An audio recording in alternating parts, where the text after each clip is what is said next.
Hello बच्चों, हमारे आगमन प्रताप से आज प्रश्नावली 1.2 का दूसरा क्वेश्चन लगाएंगे। ठीक है, पहला क्वेश्चन इससे पहले वाले वीडियो में बता चुके हैं, वही उसके बाद ये दूसरा क्वेश्चन है।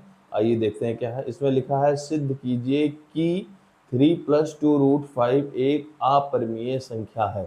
ठीक है, इससे पहले भी हम एक सिद्ध कर चुके हैं जिसमें सिद्ध करना था कि सिद्ध कीजिए कि √5 एक अपरिमेय संख्या है। यहाँ पर हमको सिद्ध करना है कि सिद्ध कीजिए कि 3 + 2√5 एक अपरिमेय संख्या है। तो जैसे पहले हल करते थे उसी तरह ये भी हल करेंगे।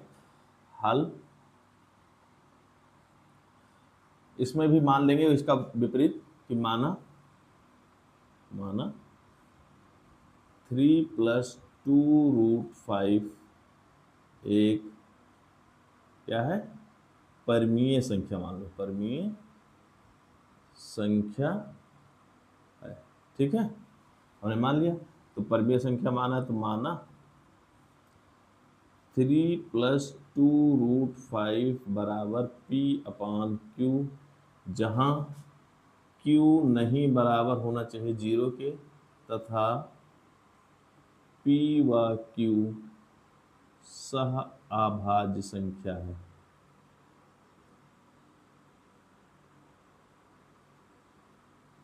ठीक है, सहभाज्य भी है और सहभाज्य है तो पूर्णांक भी होंगे दोनों। ठीक है, ये बात समझ में आई बात। अब यहाँ से किसी तरह हमको √5 की वैल्यू निकालनी है, क्योंकि √5 हम अपरिमेय हम पहले प्रूव कर चुके हैं, तो उसको क्या निकालेंगे, इसकी वैल्यू।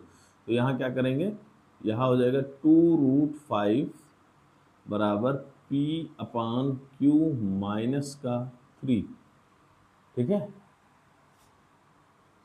इधर चला गया -3 हो गया। अब यहाँ हो गया 2√5 और यहाँ हो गया P - 3Q/Q। ठीक है, अभी भी √5 के साथ 2 मल्टीप्लाई में है तो इधर भेज दो तो ये क्या हो जाएगा, डिवाइड में। तो 5 बराबर P - 3Q/2Q ये हो जाएगा। ठीक है, यहाँ से √5 की वैल्यू निकल गई, इसकी मान लो समीकरण 1। ठीक, तो एक चीज जान लीजिए, इधर लिखे दे रहा हूं कि किसी पूर्णांक में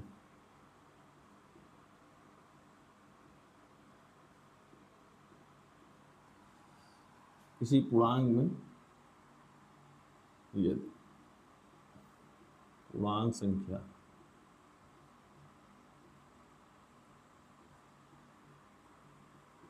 जोड़ी जाए,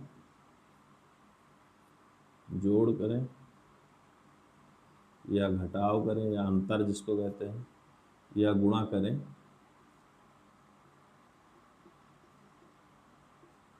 करने पर पूर्णांक संख्या ही प्राप्त होती है।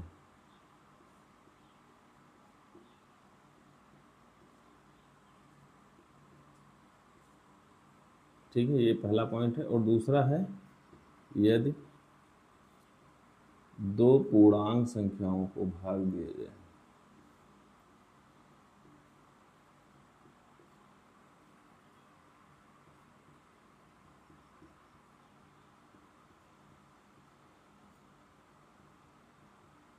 भाग देंगे तो क्या मिलेगी, परिमेय संख्या प्राप्त होगी,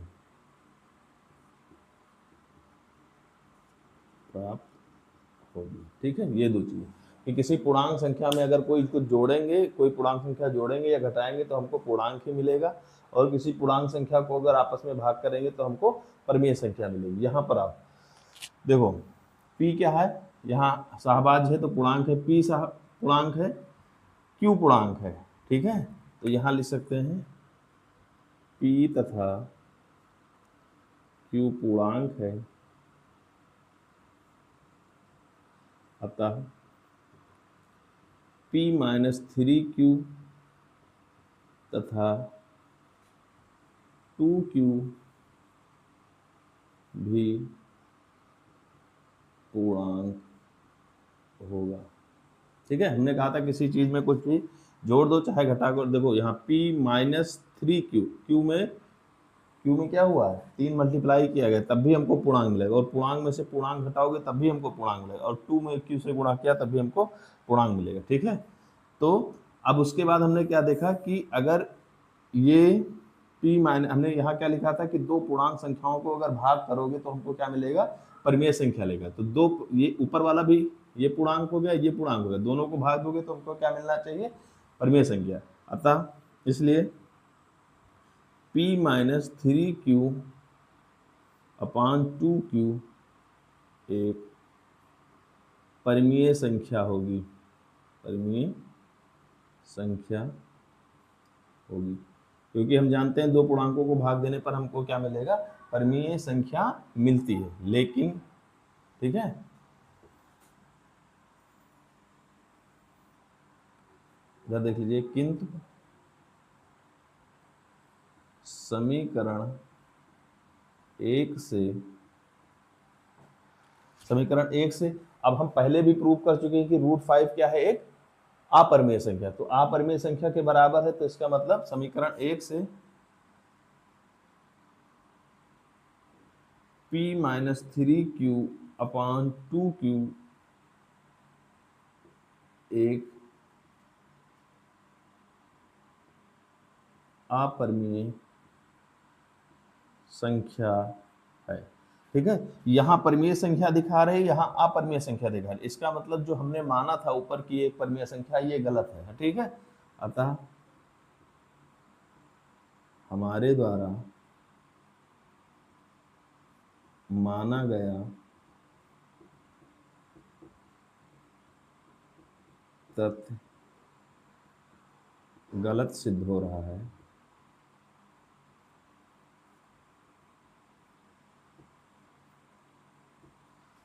ठीक है, अतः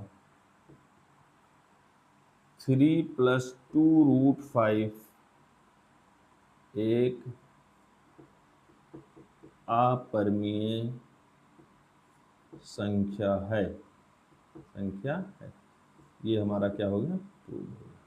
ठीक है, समझ में आई बात। वही पुरानी जैसा है, इसको मान लिया कि हमने एक परिमेय संख्या है, तो परिमेय संख्या तो p/q के रूप में होना चाहिए। हम जानते हैं कि किसी पूर्णांक में यदि पूर्णांक संख्या जोड़े, घटाओ, गुणा करने पर हमें पूर्णांक संख्या ही मिलती है, और यदि दो पूर्णांकों संख्याओं को भाग दिया जाए तो हमको परिमेय संख्या प्राप्त होगी। यहाँ से हमने √5 की वैल्यू निकाल ली, इतना आ गया। अब यहाँ ये पूर्णांक है, इसमें पूर्णांक से गुणा किया गया तो ये भी पूर्णांक है, पूर्णांक में से पूर्णांक घटाओगे तो पूर्णांक आएगा, और नीचे वाला भी पूर्णांक है। तो पूर्णांक को पूर्णांक से भाग करोगे तो हमको क्या मिलेगा, परिमेय संख्या मिलेगा। तो ये पूरा एक परिमेय संख्या हो गई। लेकिन समीकरण 1 से देखो, ये √5 क्या है, अपरिमेय संख्या। तो अगर ये पूरा अपरिमेय संख्या के बराबर है तो इसका मतलब ये भी अपरिमेय संख्या होगी। तो हमने जो माना था उस वो तथ्य सही नहीं है। क्यों नहीं सही, कि एक जगह परिमेय संख्या आ रही है, क्या जगह अपरिमेय संख्या है, इसलिए हमारा जो तथ्य है गलत है। इसलिए हम कह सकते हैं कि जो हम 3 + 2√5 एक क्या है, अपरिमेय संख्या है। बात समझ में आई। ठीक, अब देखिए तीसरा क्वेश्चन है, सिद्ध कीजिए कि निम्नलिखित संख्याएं अपरिमेय हैं। अब कोई प्रकार की आपको कोई दिक्कत अपरिमेय करने में कोई दिक्कत नहीं होगी। ठीक है, तो इसमें हम ये पहला बता रहे हैं आपको, पहला वाला हमको दिखाना है 1/√2, क्या दिखाना है, अपरिमेय संख्या। ठीक है, तो यहाँ भी उल्टा मान लो कि माना 1/√2 एक परिमेय संख्या है। वही उसी तरह है, कोई डिफरेंस नहीं है। ठीक है, ये और थोड़ा आसान है। जब परिमेय संख्या है तो ये किसके बराबर होगा, माना 1/√2 बराबर p/q, जहाँ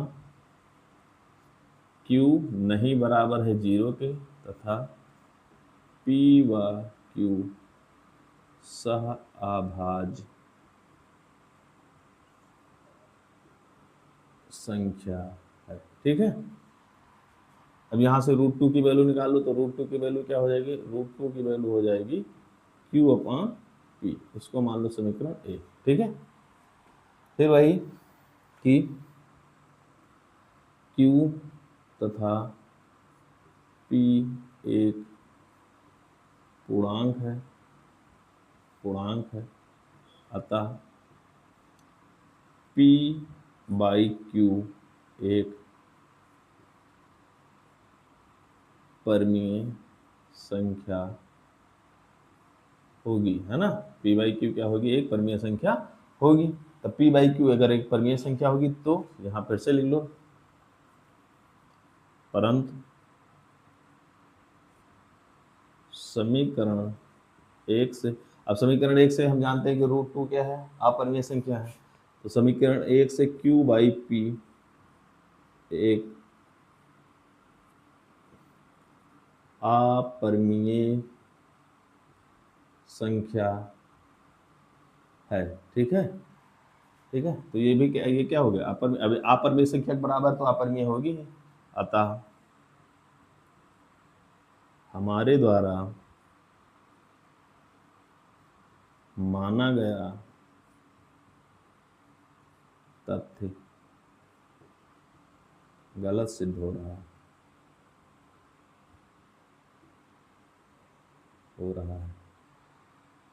इसलिए 1/√2 एक